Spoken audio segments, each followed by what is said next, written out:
Thank you very much for the warm introduction. And I'd like to send my warmest greetings to all of you who have gathered in Portland for this important event, and all of us who are together on Zoom today talking about the role of China, because I think it's indeed important and necessary to understand China if we are to understand the world. And if we don't understand that, it's impossible to change things. So in any event, on January 20th, Trump stood in the Capitol Rotunda promising a golden age of imperialism and vowed to stop the decline of the US empire, which in fact is something that he cannot and will not do. It's impossible. In fact, the opposite is the case. Trump and company will in fact accelerate the decline of American imperialism, of monopoly capitalism, and increased military spending, the deployment of more military forces to the Pacific will not change that. Overall, the long-run decrease in economic power will be followed by a decline in political power. That's a general principle. The role of the United States in the world economy is shrinking. It's declining in an absolute sense. In 1960, the US had about 40% of the world GDP. Today, it's about half that. The reality is the US has abandoned projects that put it at the center of the international economy. A great example of that is the World Trade Organization, which many of us fought. And I think at this point, we can say it's kind of arriving at its end. Likewise, the 2017 withdrawal from the Trans-Pacific Partnership, something that was carried out 8 days into the last Trump administration, is another symptom of deterioration. The relative weakness of the US economy in the world today is actually accompanied by a fragmentation of the world economy, and in fact, the rise of inter-imperialist contradictions. Looking at the statistics from the International Monetary Fund to compare the size of respective economies, People's China has in fact surpassed that of the US using the metric of purchasing power parity, PPP for short, which allows us to compare what commodities and services can be purchased with a given currency. We can see that in 2024, China had about 19% of the world GDP, while the US had declined to about 14%. One could also look at a host of industries, from auto to shipbuilding to steel to green technologies, and see that the United States is being left behind. In fact, just give one additional example. If I remember correctly, China has about 50 times the shipbuilding capacity as the United States, which is on many levels a truly remarkable thing. And so when we are looking at US policy and plans in the Pacific in general, I think there's two things that we need to keep a handle on or keep in mind in terms of what's coming next. First of all, there's a fair amount of overlap on China policy pursued by the Democratic and Republican politicians. While we can say with some confidence that Trump will be unmatched when it comes to xenophobia, chauvinism, warlike rhetoric, there's a certain reality, which is that both administrations, the Biden administration, the Trump administration, have had policies that are roughly similar. For example, when U.S. Defense Secretary Austin was testifying in the 2024 Defense Appropriation Bill in front of the Senate Armed Forces Committee, he stated this: this is a strategy-driven budget, one that is driven by the seriousness of our strategic composition with the People's Republic of China. And so the second issue I think that it's important to keep in mind is the whole issue of Taiwan province. And that's really the great unsolved issue of the Chinese Revolution. It's something that remains to be done. And there's a reality here too, which is the US has long encouraged the most reactionary and separatist forces as part of a project to contain China. And Chinese Communist Party Secretary Xi Jinping was entirely right to say, the people on both sides of the Taiwan Strait are one family, and you can never sever our family bonds. No one can stop the historical trend to China's reunification. The pardon me, the Communist Party of China has also made it clear that this separatism will not be allowed to flourish forever.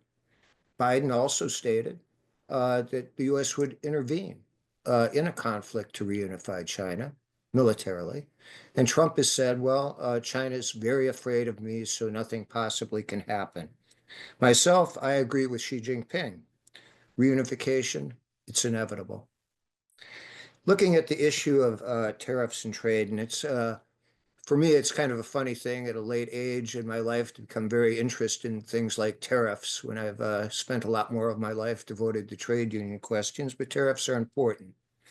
And countries enact tariffs, and they generally do so to protect internal markets from industrial development, for the purpose of industrial development. But monopoly capitalist powers in decline have a different reason to do so. What they want to do is protect internal markets when they have failing industries and industries that have low levels of productivity.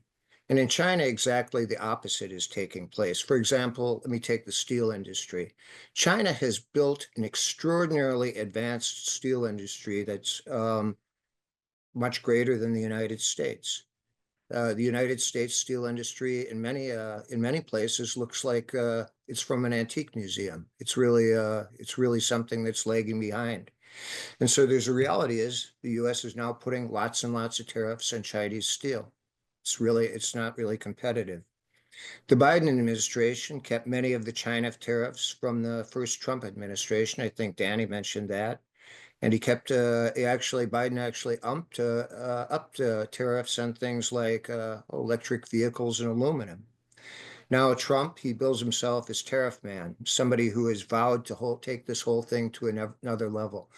So he talks about 60% tariffs, 100% tariffs on electric vehicles. He talks about 25% tariffs, but probably most significantly, he's talking about 10% all around tariffs on February 1st. And I think that's something we're going to have to see. But one impact of tariffs for sure is going to be an upward pressure on prices in the United States. And many of us here are tired of inflation and we're tired of these conditions.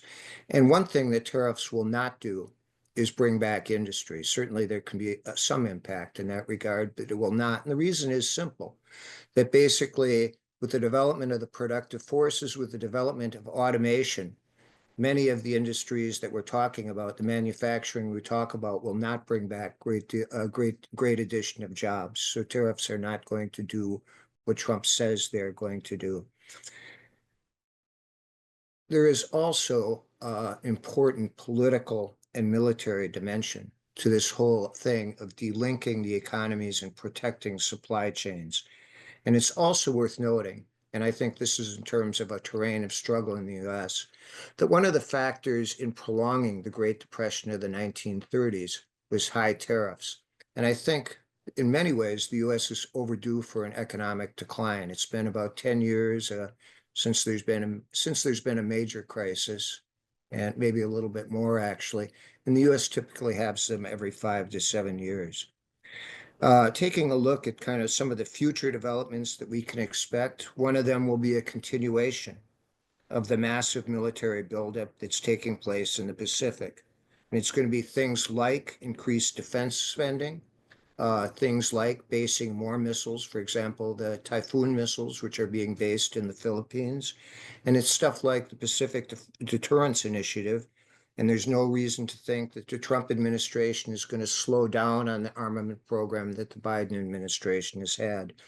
General U.S. Strategy, in addition to the arms race, has been drawing the countries of the Pacific region into hostile alliances, formal and informal, against China. Some of the other speakers have already mentioned them. But I think Trump is going to have some challenges doing that. Not because there's all sorts of progressive countries everywhere, but rather because Trump is not good for his word. And I think it's going to be more difficult for him to pull together different alliances to oppose China. On the balance, it can be said that the U.S. is on the road to greater conflict with China, and the possibility of the U.S. provoking a major war cannot be ruled out. In fact, it's a likely consequence of the direction things that are now heading. So to wrap it up, progressives, revolutionaries, those of us in the anti-war movement, we need to stand with China. China has done nothing wrong. In fact, it's developing socialism and working for peace. And no surprise, China has friends all over the world, including, I'm certain, on this Zoom call and in Portland. We are going to have a busy time ahead of us these next 4 years.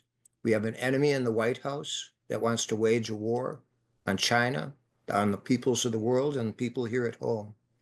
It's our job to make sure, to be certain that this war is not a one-sided one. Thank you very much.